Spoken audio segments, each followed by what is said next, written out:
Hey guys, welcome back to my channel. If you're new here, my name is Rebecca, and today I'm going to talk about the topic of toxic masculinity. I actually stumbled onto a video called Students Hate Toxic Masculinity, but can't define what it is.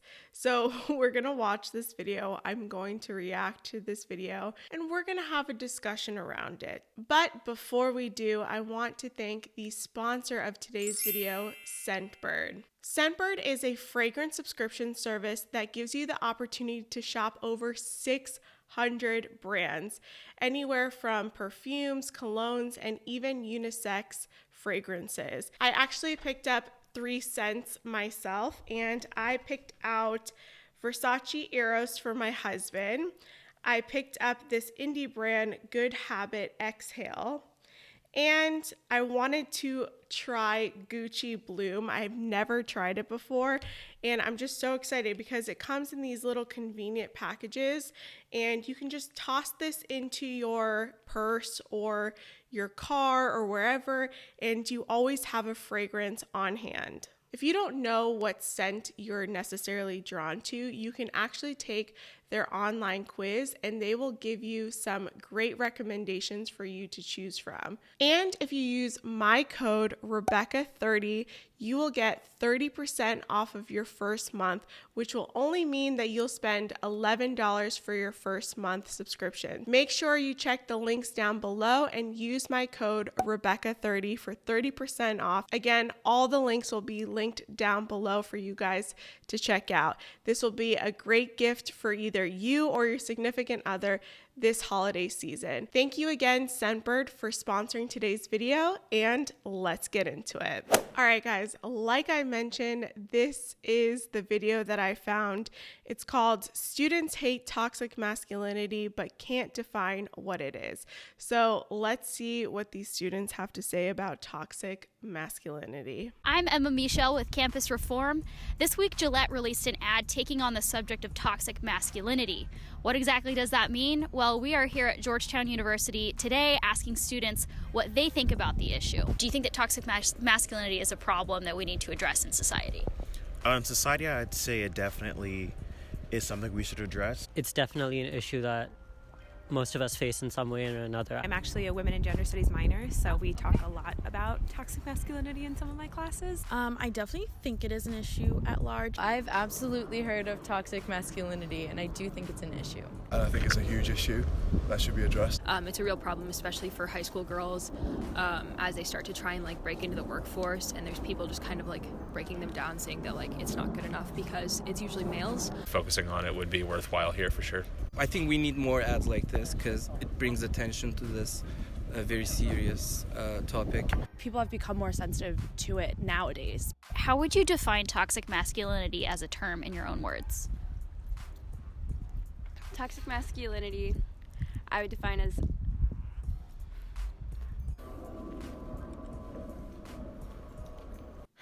Okay, let me just stop there really quick.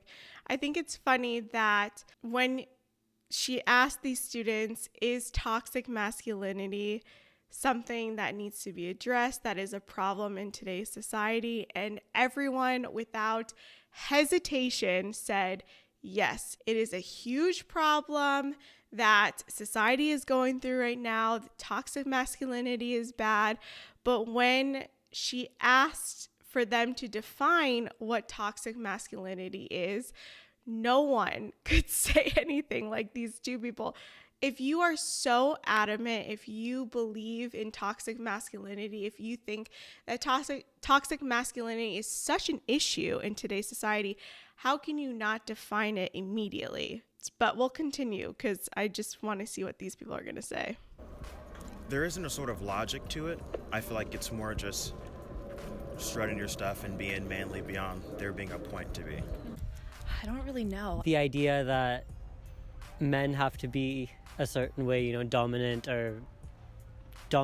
physically imposing and all, and to the extent where and these constructs are not necessarily conducive to building They like to throw out the word constructs, conducive. They use these big terms, but they're not saying anything.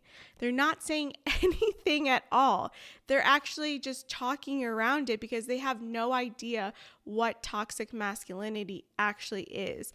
And someone says the first guy said there's no logic, or it has no logic. Exactly. This is a term made up by social justice warriors, by feminism, by Marxists, whatever you want to call this movement that's happening. And they can't even define the thing that they feel so strongly about. We'll continue. Toxic masculinity could be like really anything, anything that like puts men over females. I guess maybe I would say just guys being expected to behave a certain way. And no one can define what this is. It can be anything. It has no logic. So what actually is toxic masculinity? I would love if a feminist can come in here and tell me what their definition of toxic masculinity is. I'm going to bring up my own definition from Google, but this is so bad. If you had to draw the line somewhere between what's toxic masculinity and what's just normal masculinity, how would you do that? Like, I don't know, like, I think it's a very gray line, like not one you would be able to easily distinguish. Wow, that's a hard question. If someone is, feels like they can't cry or feels like they can't be open and emotional. Where do you think the line is drawn between toxic masculinity and just regular male behavior? That's a tough one.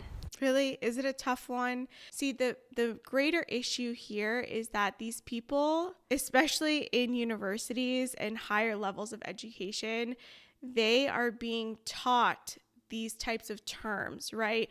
Critical race theory, toxic masculinity, feminism, all of these different things in school. But when asked simple questions, simple and direct questions, I might add, because the woman who's the interviewer is not asking tough questions.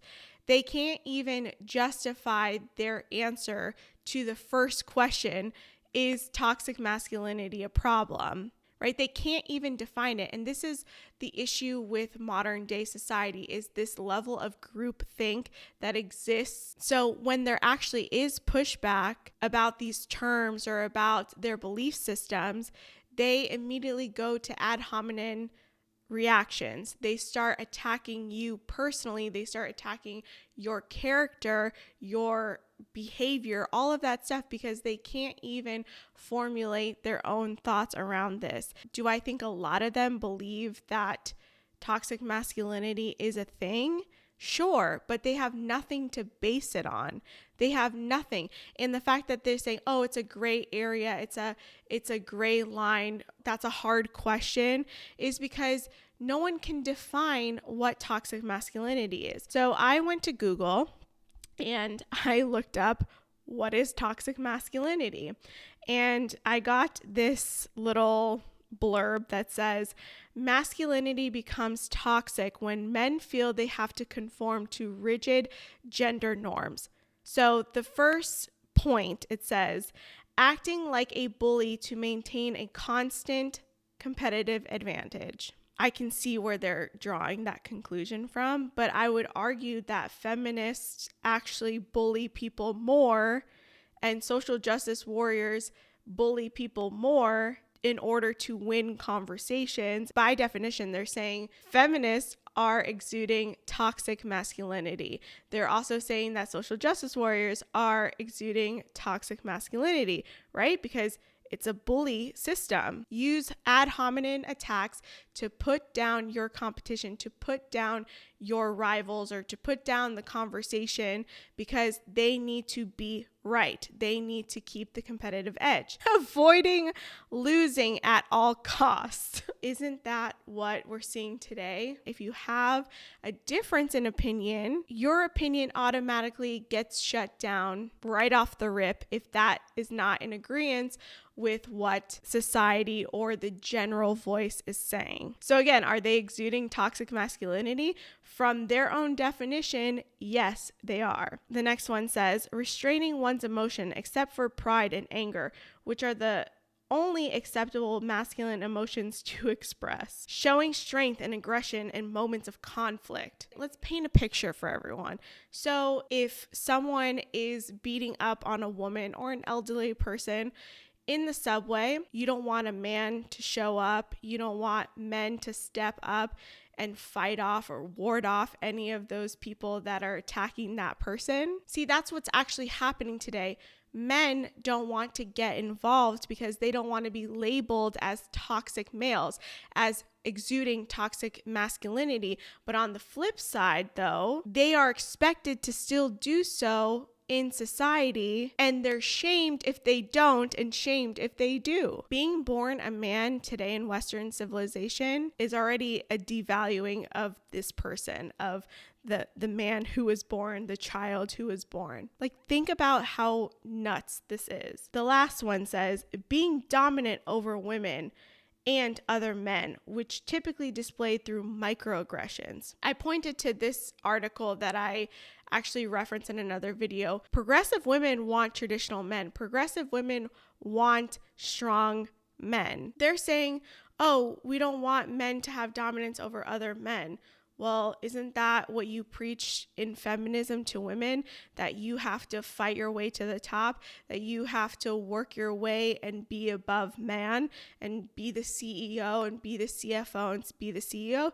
So are you exuding toxic masculinity by doing these things, by being competitive, by being combative, by being aggressive to get to your spot at the table? See, the thing is that these things don't make sense. You have to question them. You have to question, well, what's your definition of these things? What's your definition of toxic masculinity? Where do you draw the line between toxic masculinity and regular masculinity? And they won't be able to define it. That's the bottom line. So that's my video, guys. I hope you enjoyed it. If you did, please give it a big thumbs up. Subscribe down below and get 30% off of your first month of Scentbird using my code Rebecca30 for 30% off. All the links will be in the description down below. Thank you again, Scentbird, for sponsoring today's video, and I'll see you guys in my next one. Bye, guys.